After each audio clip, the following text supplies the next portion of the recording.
Hi, at MIS Solutions, we have a long history of working with organizations that serve children. In fact, one of our missions is to serve 3,000 children by the year 2030. I'm Carol White. I'm in the marketing department here, and I'm very excited to introduce you to Sheila Ryan, the CEO of the Georgia Center for Child Advocacy. Sheila, thank you for being with us today.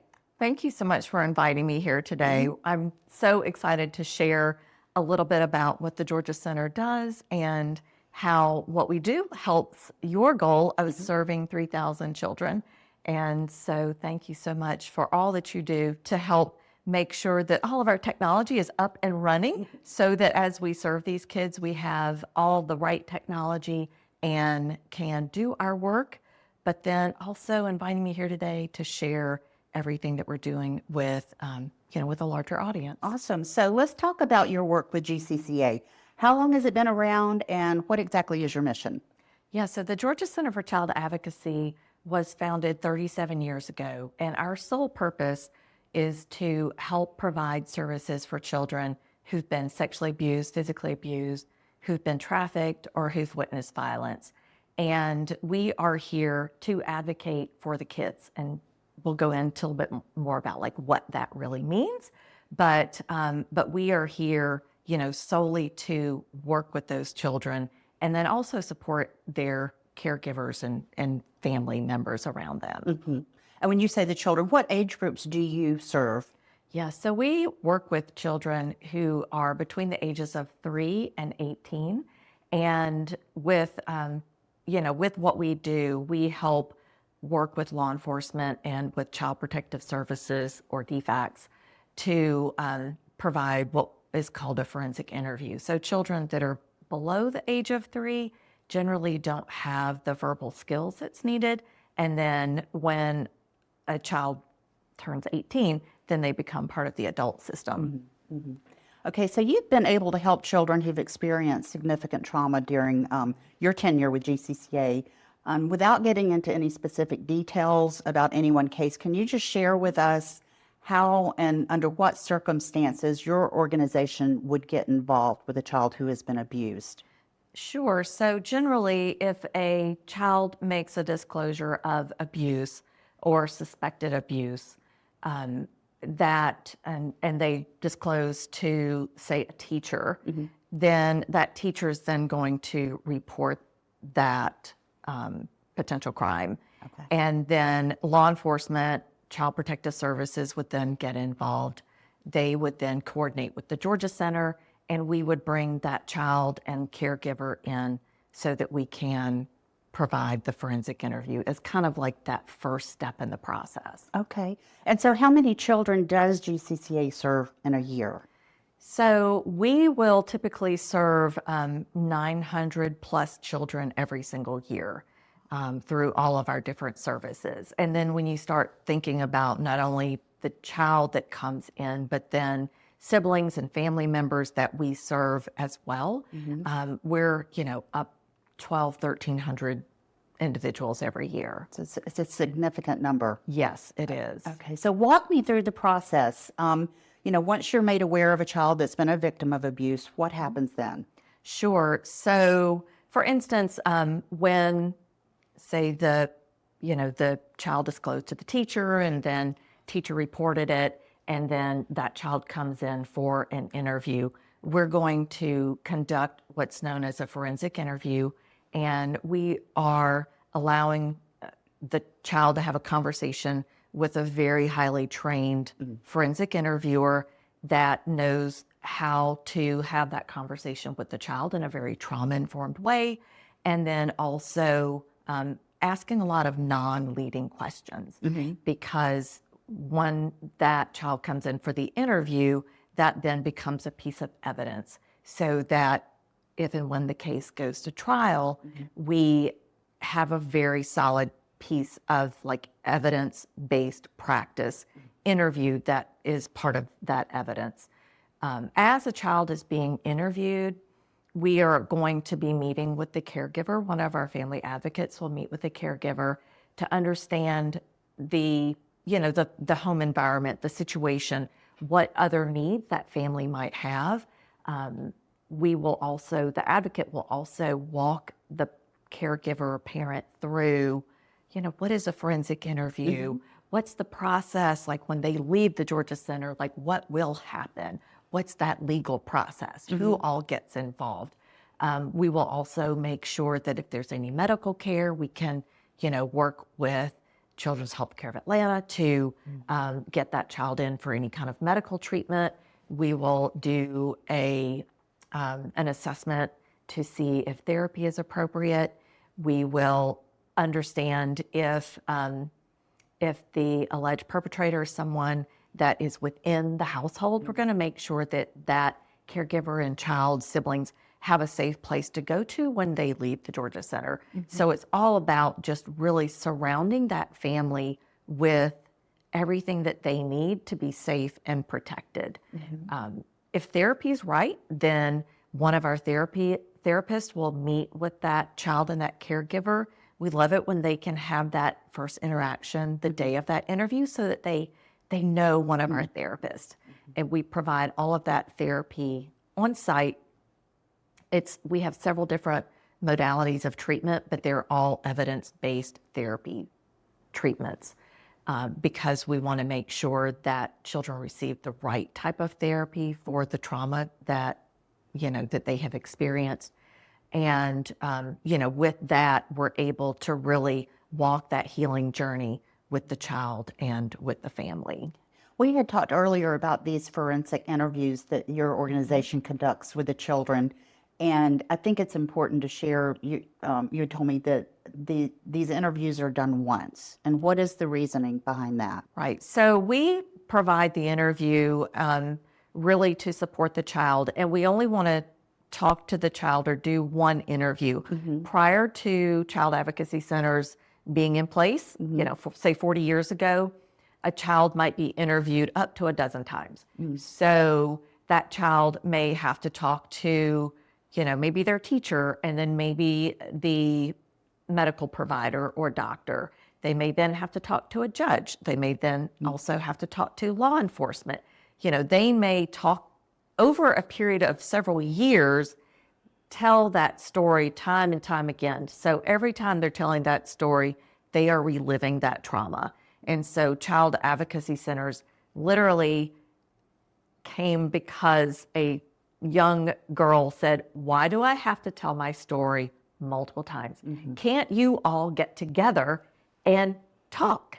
And so because of that, light bulbs went off and people said, yes, we're going to set up a space specific for children. They can come in, tell their story one time, and then we can really work with them on healing that past trauma. So that's really kind of like the backstory behind why Child Advocacy Centers came into being. Okay. And tell me about the teddy bears. I've seen on your website, there's a wall, a big wall of teddy bears. Tell me what that's all about. Yes. So we have a couple of really special places within the Child Advocacy Centers. So one is our wall of teddy bears. And after each child finishes their interview, they get to go back into our teddy bear wall and choose a stuffed animal. And it's a comfort item, but we really just want to convey to those kids that, we are here to support them. And you would be surprised, even some of the older kids, 16-year-old guy that plays football, like he will go back there and he'll be like, "Oh, I'm going to just take this for my sister." And, next thing you know, he's out there in the lobby and he's got that teddy bear. But it's a comfort item. Yeah. And then we also have within those spaces rock gardens that as kids graduate from therapy, they paint a rock of inspiration to leave behind to other kids coming through our space. Because we want kids to know that not only are we here for them, but they didn't do anything to cause whatever has happened. They are not at fault. Other kids have been here before them, and we have worked with those kids and those families on that healing journey. And there is laughter, there is hope, there is, there are smiles. And we just want kids to know, like, while they may first come into the Georgia Center at a very low point in their lives, there's a lot of hope and healing that we can work with them. Now, do you work with children all across Georgia? So we provide direct services to children in Fulton and DeKalb counties.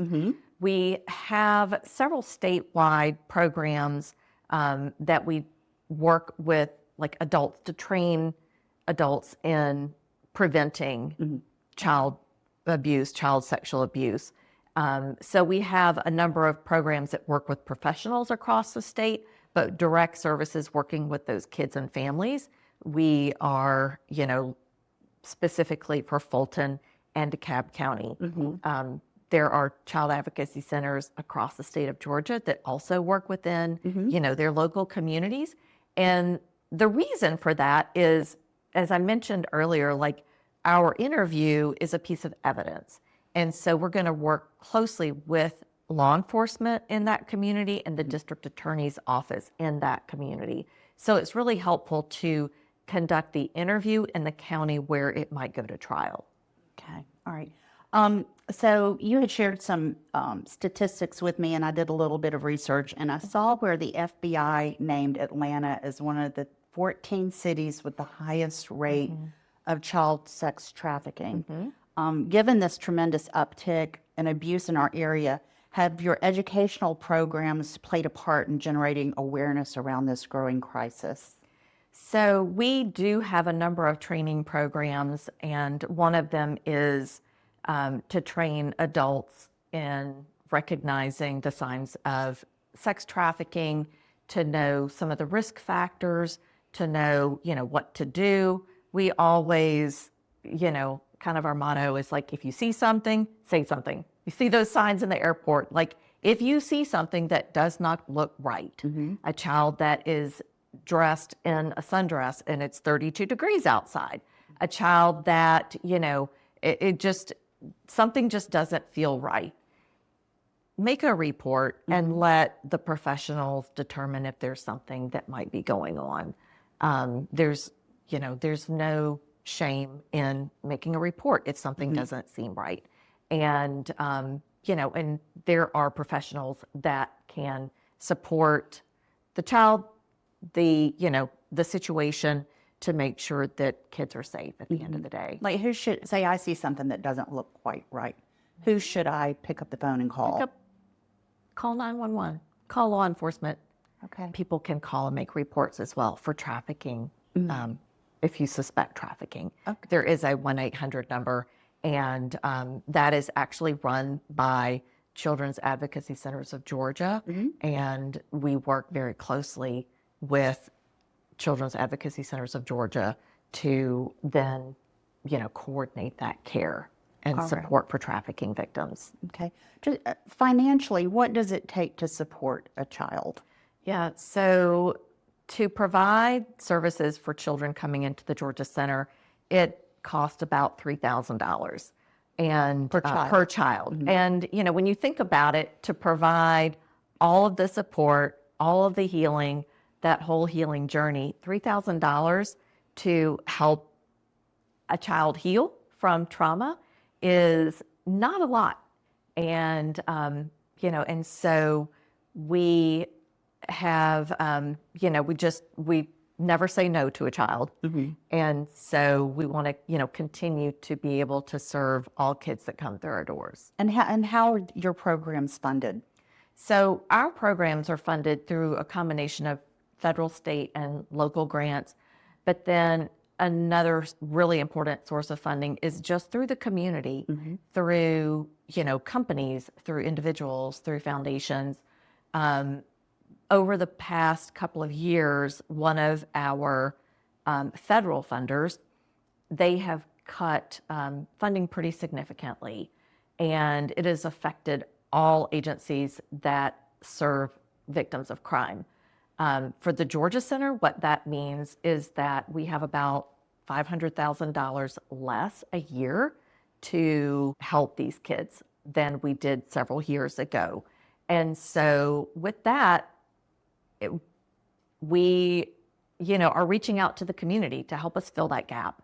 It's so important, the work that we do. There's no one else that does this work. And we have very specially trained individuals to do this work. And it's just critical that we continue to do it. We continue to see more kids, more families, and kids that have experienced more severe traumas and more traumas. And so this work is more important than ever before.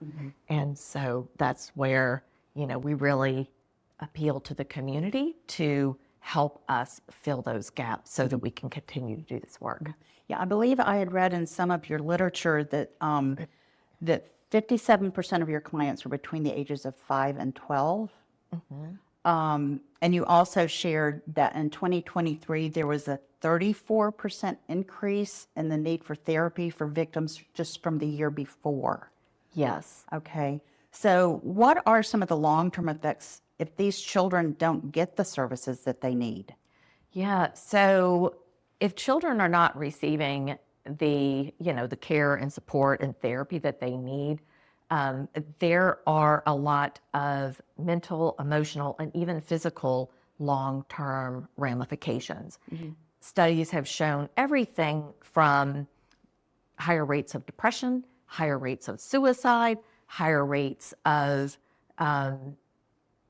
lower salary levels, higher rates of heart attacks, heart disease, strokes. I mean, you name it. There is just a whole gamut of different outcomes, negative outcomes for, adults that don't receive the care that they need, if they have experienced trauma as a child. Okay.